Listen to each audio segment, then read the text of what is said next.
Alright, on this episode of Delusional Fandoms, we have the Avatar The Last Airbender fandom.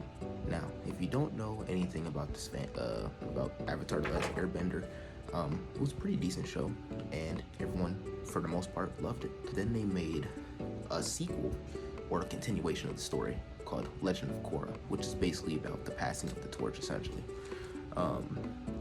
And bro, if you would hear about the absolute wild takes that niggas have on the Legend of Korra, it's actually insane. The main issue isn't even the fact that like, oh yeah, they're like very pretentious and all that, because most of the time they're good, but it's usually every time the Legend of Korra series or the Legend of Korra show gets brought up is when most of the problems start to arise.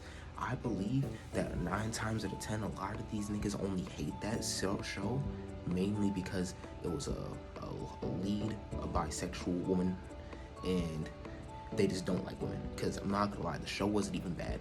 Most of this elements of the show that you like, the Avatar The Last Airbender, was in Korra. Like, niggas be saying, oh, they focus too much on the interpersonal relationships of each of the characters. But at the end of the day, that's what they did in Avatar The Last Airbender too. So there's a lot of hypocritical activity going on here. I believe that the Avatar The Last Airbender community, it gotta be top 3 most hypocritical when it comes to most fandoms. And I think that's saying a lot, considering that the Dragon Ball fandom exists.